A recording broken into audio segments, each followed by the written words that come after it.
Hello everyone and welcome. In this video I'm going to walk you through how to create transaction rules on your Intuit QuickBooks account. Now let's say you want to create a transaction rule and you do that. Quite simple. From here, click on the three lines at the top left corner and then you click on transaction. You can see the option for rules. Click on rules and then you have it.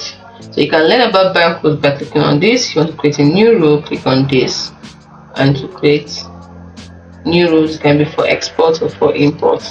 You can also search by name or condition.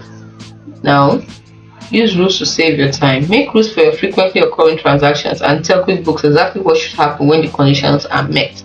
So you write the name, let's see, you write the priority. You can order your rules to change the rules priority. The rule with the highest priority was be applied first. Then you can give a rule name, what should be applied to the conditions, the settings, autos, automatic options. Let's just create a rule. Click on create a rule, and then what do you want to call this rule? Remember, rules only apply to unreviewed transactions. What do you want to call this rule? Let's say just call it anything. Like, let me just call it mine. Can't really think of a rule for now.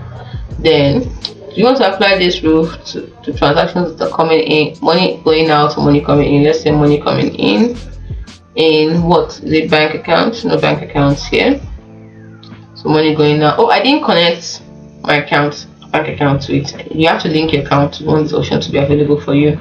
So include the following, maybe any description, maybe bank text contains, let's say doesn't contain, and then add the text. So I'm talking about making a rule that any money that comes out and includes any of these rules I'm putting, includes bank text or does not contain bank text.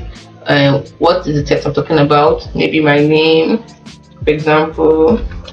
Let's say it contains kitty cat. What should QuickBooks do to it? So then add a condition. You can add a condition to it. More conditions to it. That's bank text. It can be an amount that's equal to how much. If the money is up to, let's say, 50,000, it's another way of asking it. So under rule you can put a condition. Then you can now assign.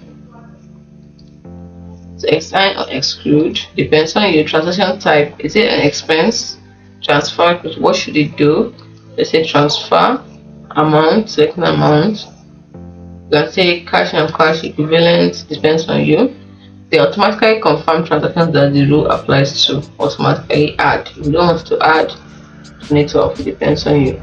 And then you can save your rule. Now, why this rule isn't saving, like I said, because of this part, I did not connect my account to it. So make sure you connect your bank account. Now, to know how to link your account to your Intuit QuickBooks, check out a video on how to link account to Intuit QuickBooks. So it's as simple as that. Once you're done filling up all these pages, depending on the rule you want to create, click on save. So if you want to know more about this, like I said earlier, you can read more about bank rules by clicking on this. So hope you found this video helpful. Do not forget to like and subscribe to the channel for more. Thanks for watching.